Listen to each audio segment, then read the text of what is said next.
ನಮಸ್ಕಾರ, ನಾನು Guru. Welcome back to the channel. So ಇವತ್ತು ನಿಫ್ಟಿ ತುಂಬ ರೇಂಜ್ ಬೌಂಡ್ ಆಗಿ ಟ್ರೇಡ್ ಮಾಡಿದೆ.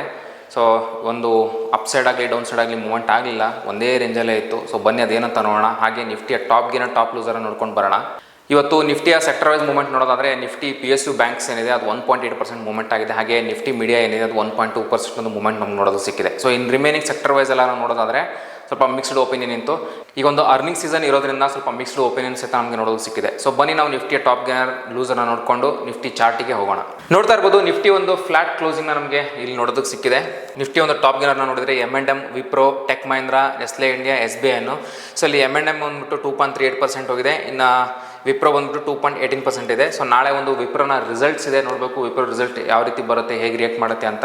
ಸೊ ಅದು ನಿಫ್ಟಿಯಲ್ಲಿರುವಂತಹ ಒಂದು ಮೇಜರ್ ಸ್ಟಾಕು. ಸೊ ಹಾಗಾಗಿ ಅದಾದ ನಂತರ ಟೆಕ್ ಮಹೀಂದ್ರ ಏನಿದೆ 1.87. ಸೊ ರಿಮೈನಿಂಗ್ ಎಲ್ಲ 1.73, 1.72 ಒಂದು ಮೂವ್ ನಮ್ಗೆ ನೋಡೋದು ಸಿಕ್ಕಿದೆ. ಸೊ ಈಗ ನಾವು ಲೂಸರ್ಸ್ ನೋಡೋದಾದ್ರೆ, ಸೊ ಲೂಸರ್ಸ್ ಅಲ್ಲಿ Shriram Finance, Eternal, Sun Pharma, Cipla, Tata Steel. So Eternal from 3 days ಅನ್ಕೊಂತೀನಿ. ಸೊ ರೆಗ್ಯುಲರ್ ಆಗಿ ಅದು ಮೈನಸಲ್ಲೇ ನಮಗೆ ಕಾಣ್ತಾ ಇದೆ.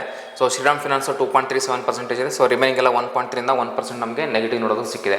ಬನ್ನಿ ನಾವು ನಿಫ್ಟಿ ಒಂದು ಚಾರ್ಟ್ ನೋಡೋಣ. ಹಾಗೇನೆ ನಿನ್ನೆ ನಾವು ಏನು ಅನ್ಕೊಂಡ್ವಿ, ಸೊ ಇವತ್ತೇನು ಒಂದು ಮೂಮೆಂಟ್ ಆಯಿತು ಅದನ್ನು ಡಿಸ್ಕಸ್ ಮಾಡೋಣ. ಸೊ ನಾವೀಗ ಹಾಕೊಂಡಿರೋಂಥದ್ದು 15 ಮಿನಿಟ್ಸ್ ಚಾರ್ಟು. ಸೊ ನಿನ್ನೆ ನಾವು ಡಿಸ್ಕಸ್ ಮಾಡಿದಂಥದ್ದು, ಒಂದು ವೇಳೆ ಏನಾದರೂ ನಿಫ್ಟಿ, ನಾನು ಅಂದಿದ್ದೆ ನಿನ್ನೆ ಇಲ್ಲಿಂದ ಮೇಲೇ ಹೋಗಬೇಕು ಅಂತ. ಬಟ್ ಇವತ್ತೇನಾಯಿತು ಅಂದರೆ ಓಪನ್ ಆಗ್ತಿದ್ದಾನೆ ಒಂದು ನೆಗೆಟಿವ್ ಕ್ಯಾಂಡಲ್ ನೋಡ್ತಾ ಇರ್ಬೋದು. ಇಷ್ಟು ದೊಡ್ಡದೊಂದು ನೆಗೆಟಿವ್ ಕ್ಯಾಂಡಲ್ ನಮ್ಗೆ ನೋಡೋದು ಸಿಕ್ತು.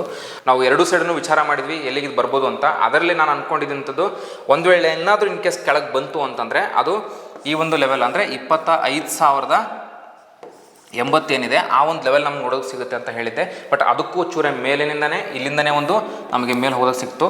ಅದಕ್ಕೂ ಮುಂಚೆ ಇನ್ನೊಂದೇನು ಅಂತಂದರೆ ಈ ಒಂದು ಪಾಯಿಂಟು, ಸೊ ಒನ್ಸ್ ಅದನ್ನು ಹೇಳಿದ್ದೆ, ಈ ಒಂದು ಝೋನ್ ಏನಾದರೂ ಬ್ರೇಕ್ ಆಯಿತು ಅಂತಂದರೆ ಈ ಥರ ಒಂದು ಲೆವೆಲಿಗೆ ಬಂದು ಇಲ್ಲಿಂದ ಮತ್ತೆ ಮೇಲೆ ಹೋಗ್ಬೋದು ಅಂತ ನಾವು ನಿನ್ನೆ ವಿಡಿಯೋದಲ್ಲಿ ಡಿಸ್ಕಸ್ ಮಾಡಿದ್ವಿ. ಸೊ ಯಾರೆಲ್ಲ ಆ ವಿಡಿಯೋ ನೋಡಿಲ್ಲ ಅಂದರೆ ಒಂದ್ಸಲ ಆ ವಿಡಿಯೋನ ನೋಡಿ, ನಿಮ್ಗೆ ಇನ್ನೂ ಕ್ಲಿಯರ್ ಆಗಿದ್ದು ಅರ್ಥ ಆಗುತ್ತೆ ಯಾವ ರೀತಿ ಒಂದು ಪ್ರೈಸ್ ಆಕ್ಷನ್ ವರ್ಕ್ ಆಗುತ್ತೆ ಅಂತ. ಸೊ ಈಗ ನಾವು ಇವತ್ತಿಂದ ನೋಡೋದಾದರೆ, ಇವತ್ತು ಸಹಿತ ಈ ಒಂದು ಲೆವೆಲಿಗೆ ಬಂತು. ಸ್ವಲ್ಪ ಇನ್ನೊಂದು ಗಮನಿಸಬೇಕಾಗಿದ್ದು ಇಲ್ಲಿ ಏನು ಅಂತಂದರೆ, ಈ ಒಂದು ಝೋನಲ್ಲಿ ನೋಡಿ ಇಲ್ಲಿ ಸಿಕ್ಕಾಬಟ್ಟೆ ಒಂದು ಟೈಮ್ನ ಒಂದು ಸ್ಪೆಂಡ್ ಮಾಡಿ ಇಲ್ಲಿನ ಒಂದು ಬ್ರೇಕ್ಔಟ್ ಕೊಟ್ಟಿದೆ. ಸೊ ಮೊನ್ನೆನೂ ಸಹಿತ ಹಾಗೆ ಆಯಿತು. ಈ ಒಂದು ಲೆವೆಲಲ್ಲಿ ಒಂದು ಹಾಲ್ಟ್ ಮಾಡಿ ಇಲ್ಲಿಂದ ಒಂದು ನಮಗೆ ಬ್ರೇಕ್ಔಟ್ ನೋಡೋದು ಸಿಕ್ತು. ಹಾಗೆಯೇ ಇಲ್ಲೊಂದು ಸ್ವಲ್ಪ ಇಲ್ಲೊಂದು ಸ್ವಲ್ಪ ಅಬ್ಸರ್ವ್ ಮಾಡಿ ಈ ಒಂದು ಅವತ್ತು ಹೋಲ್ ಡೇ ಅಂದರೆ ಒಂದು ಲಾಸ್ಟ್ ಟೈಮಲ್ಲಿ ಇಲ್ಲಿ ಹೋಲ್ಡ್ ಮಾಡಿ ಅದಾದಮೇಲೆ ನೆಕ್ಸ್ಟ್ ಡೇ ಒಂದು ನಮ್ಗೆ ಸೆಲ್ಲಿಂಗ್ ನೋಡೋದು ಸಿಕ್ತು. ಸೊ ಇಲ್ಲಿ ಹೋಲ್ಡ್ ಮಾಡ್ತದೆ, ಬೀಳ್ತದೆ, ಹಾಗೆ ಇಲ್ಲಿಂದ ಹೋಲ್ಡ್ ಮಾಡಿ ಮೇಲೆ ಹೋಯಿತು.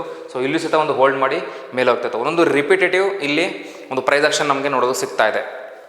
ಸೊ ಈ ರೀತಿ ಒಂದು ಪ್ರೈಸ್ ಆಕ್ಷನ್ ಕಂಡಾಗ ಇಲ್ಲಿ ಒಂದು ಏನು ಅಂತಂದರೆ, ಅರ್ನಿಂಗ್ ಸೀಸನ್ ಇರೋದ್ರಿಂದ ಸ್ವಲ್ಪ ಮಿಕ್ಸ್ಡ್ ಒಪಿನಿಯನ್ಸ್ ಇದೆ. ಸೊ ಒಂದು ಮೇಜರ್ ಸ್ಟಾಕ್ಸ್ ರಿಸಲ್ಟ್ಸ್ ಬರೋದ್ರಿಂದ ಆ ಒಂದು stocks positive or negative results impact ಆಗುತ್ತೆ ನಿಫ್ಟಿ ಮೇಲೆ. ಸೊ ಹಾಗೆಯೇ ನಿಫ್ಟಿನೂ ಒಂದು ಮೂವ್ಮೆಂಟ್ ಕೊಡುತ್ತೆ.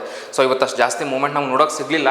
ಬಟ್ ಸ್ಟಿಲ್ ನಾನು ಅಂದ್ಕೊಂಡಿರೋಂಥದ್ದು, ನಾಳೆ ಇನ್ ಕೇಸ್ ಏನಾದರೂ ಕೆಳಗೆ ಬರೋಕ್ಕೆ ಸ್ಟಾರ್ಟ್ ಆದರೆ ಇಮಿಡಿಯೇಟ್ ನಮ್ಗೆ ಸಪೋರ್ಟ್ ಅಂತ ನನ್ನ ಕಣ್ಣಿಗೆ ಕಾಣ್ತಾ ಇರೋದು ಅದು 25,120, 130 ಏನು ರೇಂಜ್ ಇದೆ, ಈ ಒಂದು ಲೆವೆಲಲ್ಲಿ ನಮಗೆ ನೋಡೋದು ಸಿಗುತ್ತೆ. ಇದು ಒಂದು ಸಪೋರ್ಟಾಗಿ ಕಾಣುತ್ತೆ, ಅದು ಇಂಟ್ರಾಡೇಗೆ.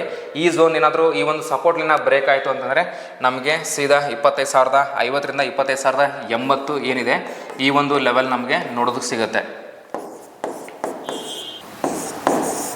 ಈ ಒಂದು ಝೋನಿಗೂ ಸಹಿತ ಬರ್ಬೋದು. ಸೊ ಹಾಗಾಗಿ 25,000 ಕೆಳಗೆ ಬರೋ ಸ್ವಲ್ಪ ಕಷ್ಟನೇ ಇದೆ. ಬಟ್ ನೆಗೆಟಿವ್ ಸೈಡ್ ಅಂತ ನೋಡಿದ್ರೆ ಈ ಒಂದು ಲೆವೆಲಲ್ಲಿ ಬರ್ಬೋದು. ಇನ್ನು ನಾವು ಮೇಲ್ಗಡೆ ನೋಡೋದಾದರೆ ಈ ಒಂದು ಸ್ವಿಂಗು ಬ್ರೇಕ್ ಆಗಲೇಬೇಕು. ಸೊ ಈ ಸ್ವಿಂಗ್ ಮೇಲೆ ಒಂದು ಪ್ರಾಪರ್ ಕ್ಲೋಸ್ ಕೊಟ್ಟರೆ ಮಾತ್ರ ನಮಗೆ ಅಪ್ಸೈಡ್ ನೋಡೋಕ್ಕಾಗೋದು. ಸೊ ಅಪ್ಸೈಡ್ ನಾನು ಅಂದ್ಕೊಂಡಿರೋಂಥದ್ದು 25,320 ಅಂತ ನಿನ್ನೆ ಹೇಳಿದೆ. ಸೊ ಸ್ಟಿಲ್ ನಾನು ಅದೇ ಒಂದು ಪ್ರೈಸ್ನ ಎಕ್ಸ್ಪೆಕ್ಟ್ ಮಾಡ್ತಾ ಇದ್ದೀನಿ ಅಪ್ಸೈಡ್ ಹೋಗಬೇಕು ಅಂತಂದರೆ.